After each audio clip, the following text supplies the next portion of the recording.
사랑하는 형제자매 여러분, 하나님의 깊고 놀라운 말씀 속으로 함께 여행을 떠나는 귀한 시간에 오신 것을 환영합니다.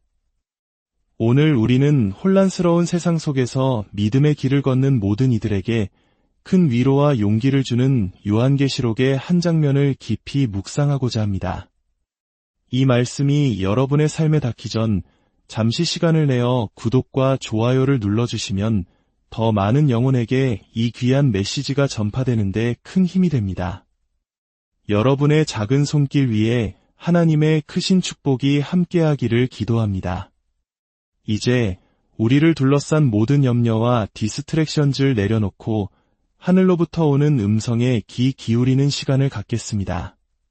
주님, 저희가 말씀을 들을 귀를 열어주시고 흩어지는 마음을 붙들어 주시옵소서.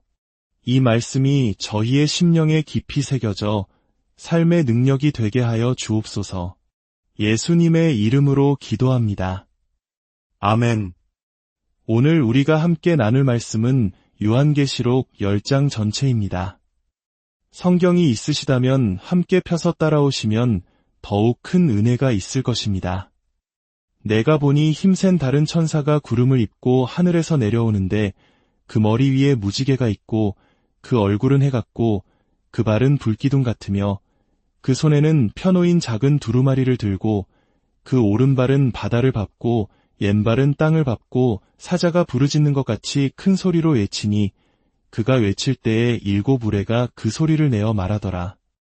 7 우레가 말을 할 때에 내가 기록하려고 하다가 곧 들으니 하늘에서 소리가 나서 말하기를 7 우레가 말한 것을 임봉하고 기록하지 말라 하더라. 내가 본 바 바다와 땅을 밟고 서 있는 천사가 하늘을 향하여 오른손을 들고 세세토록 살아계신 이곳 하늘과 그 가운데에 있는 물건이며 땅과 그 가운데에 있는 물건이며 바다와 그 가운데에 있는 물건을 창조하신 이를 가리켜 맹세하여 이르되 지체하지 아니하리니 7째 천사가 소리내는 날 그의 나팔을 불려고 할 때에 하나님이 그의 종선지자들에게 전하신 복음과 같이 하나님의 그 비밀이 이루어지리라 하더라. 하늘에서 나서 내게 들리던 음성이 또 내게 말하여 이르되 내가 가서 바다와 땅을 밟고 서 있는 천사의 손에 펴놓인 두루마리를 가지라 하기로 내가 천사에게 나아가 작은 두루마리를 달라 한즉 천사가 이르되 갖다 먹어버리라 내 배에는 쓰나 내 입에는 꿀같이 달리라 하거늘 내가 천사의 손에서 작은 두루마리를 갖다 먹어버리니 내 입에는 꿀같이 다나 먹은 후에 내 배에서는 쓰게 되더라. 그가 내게 말하기를 내가 많은 백성과 나라와 방언과 임금에게 다시 예언하여야 하리라 하더라. 요한계시록을 읽다 보면 우리는 종종 반복되는 구조를 발견하게 됩니다. 마치 미술관에서 같은 주제를 다른 각도에서 그린 여러 그림을 보는 것과 같고 음악회에서 하나의 주제 선율이 여러 번 변주되는 것을 듣는 것과 같습니다. 하나님은 중요한 진리를 여러 번 다른 모습으로 반복해서 보여주시며 우리의 마음에 깊이 새기십니다. 우리는 지금까지 7인의 심판을 보았고 이제 7 나팔의 심판을 보고 있습니다. 혹시 기억하시는지요? 6번째 인과 7번째 인 사이 7장에는 하나님의 백성들을 보여주는 막간이 있었습니다.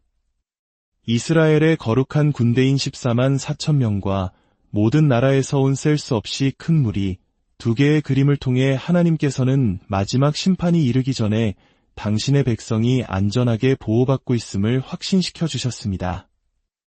오늘 우리가 읽은 10장은 바로 그와 동일한 구조를 가집니다.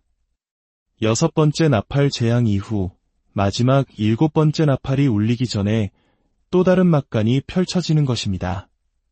그리고 이 막간은 10장의 힘센 천사와 작은 두루마리 이야기와 이어지는 11장의 두 증인 이야기, 이렇게 2가지 그림으로 이루어져 있습니다. 이 2 그림 모두 적대적인 세상 속에서 위협받지만 궁극적으로는 안전한 교회의 모습을 보여줍니다. 그렇다면 오늘 본문이 우리에게 던지는 질문은 무엇일까요? 그것은 바로 이것입니다. 우리는 어떻게 이기는 자가 될 수 있는가? 그리고 더 구체적으로는 이 험난한 세상 속에서 받아들이기 힘든 하나님의 말씀을 우리는 어떻게 굳게 붙잡을 수 있는가? 솔직히 말해 성경에는 어려운 말씀들이 있습니다. 시대와 문화에 따라 특히 더 어렵게 느껴지는 부분들이 있죠. 결혼, 성, 물질, 혹은 예수님만이 유일한 구원의 길이라는 진리 등 세상의 가치관과 충돌하는 말씀들은 우리를 힘들게 합니다. 특별히 인생의 긴 여정을 앞둔 젊은 세대에게 세상의 압박은 앞으로 더욱 거세질 것입니다. 어떻게 그 험난한 세상 속에서 예수님에 대한 증언과 하나님의 말씀을 굳건히 지켜낼 수 있을까요? 오늘 본문은 바로 그 길을 알려주는 7가지 귀한 진리를 우리에게 선물합니다. 첫 번째 진실은 우리의 하나님은 결코 작지 않으시다는 것입니다. 1절을 보십시오. 사도 요한은 힘센 다른 천사가 하늘에서 내려오는 것을 봅니다. 그런데 이 천사의 묘사는 평범한 천사의 모습이 아닙니다. 구름을 입고 머리 위에는 무지개가 있고 얼굴은 해 같고 발은 불기둥 같습니다.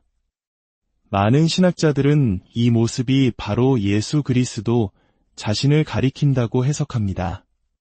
구름과 불기둥은 출애굽 당시 이스라엘을 인도하시던 하나님의 임재를, 무지개는 하나님의 영광을, 해와 같은 얼굴과 불기둥 같은 발은 그분의 광채와 힘을 상징합니다. 특히 주목할 점은 이 천사가 오른발은 바다를, 왼발은 땅을 밟고 서 있다는 것입니다. 이것은 온 세상에 대한 절대적인 주권과 통치권을 상징하는 이미지입니다. 성경에서 발 아래에 둔다는 표현은 완전한 지배와 통치를 의미합니다. 시편 8편은 하나님이 인간을 창조하시고 만물을 그의 발 아래 두셨다고 노래하며 시편 110편은 메시아께서 원수들을 그의 발판이 되게 하실 것이라고 예언합니다. 그리스도께서 바다와 땅을 밟고 서 계신 이 장엄한 모습은 이 세상의 그 어떤 혼돈과 위협도 그분의 통제 아래 있음을 선포하는 것입니다. 세상에는 두려운 일들이 많습니다. 그러나 패닉에 빠질 이유는 없습니다. 왜냐하면 우리가 섬기는 주님은 온 우주를 다스리시는 결코 작지 않은 분이시기 때문입니다. 두 번째 진실은 우리는 하나님이 아시는 모든 것을 알지 못한다는 것입니다. 3절과 4절을 보면 천사가 외칠 때 7 우레가 소리를 냅니다. 요한은 당연히 그 내용을 기록하려 합니다. 7인 7 나팔처럼 7 우레의 심판이 이어질 것이라 생각했기 때문입니다. 하지만 하늘에서 음성이 들려옵니다. 7 우레가 말한 것을 인봉하고 기록하지 말라. 왜일까요? 여러 추측이 있지만 핵심은 이것입니다. 하나님의 계획에는 우리가 다 이해할 수 없는 신비로운 영역이 있다는 것입니다. 신명기 29장 29절은 말합니다. 감추어진 일은 우리 하나님 여호와께 속하였거니와 나타난 일은 영원히 우리와 우리 자손에게 속하였나니 하나님은 우리에게 알아야 할 모든 것을 성경을 통해 충분히 계시해 주셨습니다. 그러나 여전히 그분의 주권 아래 감추어진 비밀들이 있습니다. 마치 어린아이가 부모의 깊은 뜻을 다 헤아리지 못하는 것과 같습니다. 부모는 자녀보다 더 많은 것을 보고 경험했기에 때로는 자녀가 이해하지 못하는 결정을 내립니다. 비 오는 궂은 날, 비행기가 두꺼운 구름층을 뚫고 올라갈 때 기체는 심하게 흔들립니다. 하지만 그 어둡고 불안한 시간을 지나 구름 위로 올라서면 그곳에는 눈부신 태양과 수정처럼 맑고 푸른 하늘이 펼쳐져 있습니다. 우리는 종종 인생의 두꺼운 구름 아래에서 살아가고 있습니다. 하나님은 그 구름 위에서 모든 것을 보고 계십니다. 우리가 모든 것을 알지 못하고 보지 못할 때에도 그분의 선하심과 지혜를 신뢰하는 것, 그것이 바로 믿음입니다. 세 번째 진실은 하나님의 말씀은 반드시 성취된다는 것입니다. 6절 하반절에서 천사는 맹세하며 말합니다. 지체하지 아니하리니 그리고 7절에서는 하나님이 그의 종 선지자들에게 전하신 복음과 같이 하나님의 그 비밀이 이루어지리라고 선포합니다. 여기서 비밀이란 신약 성경에서 주로 감추어졌다가 이제 드러난 것, 즉 복음을 의미합니다. 이것은 하나님의 말씀이 세 가지 측면에서 반드시 이루어질 것을 약속합니다. 첫째, 모든 심판은 계획대로 일어날 것입니다. 둘째, 모든 일이 성취되었을 때 하나님은 지체 없이 그분의 일을 마무리하실 것입니다. 셋째, 끝이 오기 전에 이 복음의 비밀은 선지자들에게 약속된 대로 온 세상에 선포될 것입니다. 우리는 아직 오지 않은 미래를 보지만 하나님께는 이미 일어난 과거와 같습니다. 그분은 모든 것을 아실 뿐만 아니라 영원 전부터 모든 것을 계획하고 작정하셨습니다. 그러므로 우리는 우리 눈으로 직접 본 것보다 더 확실하게 하나님의 말씀을 믿을 수 있습니다. 그분의 말씀은 결코 실패하지 않습니다. 네 번째 진실은 하나님의 말씀은 꿀처럼 달콤하다는 것입니다. 요한은 두루마리를 먹으라는 명령을 받습니다. 이 상징적인 행동은 구약의 선지자 에스겔에게서 유래합니다.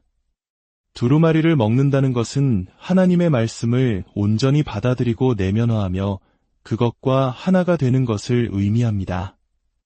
9절과 10절을 보면 그 두루마리의 맛이 입에서는 꿀같이 달다고 말합니다. 시편 119편 기자는 주의 말씀의 맛이 내게 어찌 그리 단지요 내 입의 꿀보다 더 다니이다 라고 고백했습니다. 혹독한 세상에서 하나님의 어려운 말씀을 붙잡고 살아가는 힘은 단순히 의지력에서만 나오지 않습니다. 만약 우리가 하나님의 말씀을 의무감으로만 지키고 있다면 그 믿음은 오래가지 못할 것입니다. 우리의 영적인 미각이 변화되어야 합니다. 하나님의 말씀 자체가 우리에게 기쁨과 즐거움이 되어야 합니다. 예레미야 선지자처럼 내가 주의 말씀을 얻어 먹었사오니 주의 말씀은 내게 기쁨과 내 마음의 즐거움이오나 라고 고백할 수 있어야 합니다. 그러기 위해서는 매일 말씀을 읽고 묵상하고 배우고 마음 깊이 소화해야 합니다. 그 말씀을 꾸준히 먹을 때 우리의 입맛은 변하여 세상이 줄 수 없는 달콤함을 맛보게 될 것입니다. 다섯 번째 진실은 그 달콤한 말씀이 때로는 쓴 뒷맛을 남긴다는 것입니다. 말씀은 입에서는 꿀처럼 달았지만 10절은 요한의 배에서는 쓰게 되더라고 말합니다. 왜일까요? 그 두루마리에는 하나님의 공의로운 심판에 대한 메시지가 담겨 있었기 때문입니다. 11절은 요한이 많은 백성과 나라와 방언과 임금에게 다시 예언하여야 하리라고 말합니다. 여기서 예언하다는 것은 세상에 맞서 하나님의 심판을 선포해야 함을 의미합니다. 선지자 에스겔도 똑같은 경험을 했습니다. 그는 하나님의 말씀을 먹었을 때 입에서는 꿀처럼 달았지만 패역한 백성에게 심판의 메시지를 전해야 했을 때 그의 영은 비통함과 분노로 가득 찼습니다. 하나님의 말씀은 그 자체로 선하고 영광스럽기에 우리에게 달콤합니다. 그러나 그 말씀에 담긴 심판의 메시지는 우리 자신과 우리가 사랑하는 사람들에게 고통스러운 현실로 다가올 수 있습니다. 또한 그 진리를 세상에 전할 때 우리는 미움과 박해를 받게 될 것입니다. 이것이 바로 말씀의 쓴맛입니다. 복음의 진리는 때로 듣는 이의 귀에 거슬리고 전하는 자의 삶을 고되게 만듭니다. 우리는 이 양면성을 모두 끌어안아야 합니다. 여섯 번째 진실은 다른 사람들이 삼키기 힘들어한다고 해서 하나님의 어려운 말씀을 거부하거나 피해서는 안 된다는 것입니다. 오늘날 많은 사람들이 복음의 거친 부분들을 제거하고 사람들이 듣기 좋아하는 말랑말랑한 메시지로 바꾸려 합니다. 죄, 심판, 지옥, 오직 예수 그리스도를 통해서만 구원받는다는 진리를 말하기를 꺼려합니다. 하지만 죄인들이 하나님의 말씀을 듣고 기뻐하며 박수친 적이 있었던가요? 엘리야, 예레미야, 에스겔, 세례 요한, 베드로, 바울, 그리고 우리 주 예수님까지 그들 중 누가 세상으로부터 환영받았습니까? 진정한 하나님의 말씀은 언제나 세상과 충돌해 왔습니다. 만약 우리가 전하는 메시지가 거듭나지 않은 사람들의 귀에 항상 가볍고 즐겁게만 들린다면 우리는 하나님의 말씀을 신실하게 다루고 있지 않은 것입니다.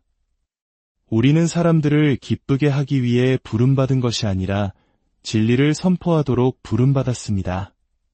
그 말씀이 때로는 쓴 약처럼 들릴지라도 그것만이 영혼을 살리는 유일한 길입니다. 그리고 마지막 7번째 진실은 하나님은 우리에게 부싯돌같이 단단한 이마를 주실 수 있다는 것입니다. 이 표현 역시 에스겔서에서 나옵니다. 하나님은 완고한 백성에게 말씀을 전해야 하는 에스겔에게 이렇게 약속하셨습니다. 내 이마를 부싯돌보다 굳은 금강석같이 하였으니 그들이 비록 반역하는 족속이라도 두려워하지 말며 그들의 얼굴을 무서워하지 말라. 하나님의 증인으로 살아가기 위해 우리에게는 두 가지가 필요합니다. 부드러운 마음과 단단한 이마입니다. 부드러운 마음으로 우리는 원수를 사랑하고 핍박하는 자를 위해 기도해야 합니다. 동시에 단단한 이마로 우리는 진리 앞에서 결코 타협하거나 물러서지 말아야 합니다. 우리는 세상의 비난과 조롱에 쉽게 상처받고 무너지는 연약한 존재가 되어서는 안 됩니다. 하나님은 우리에게 말씀하십니다. 나를 보라. 나는 작지 않다.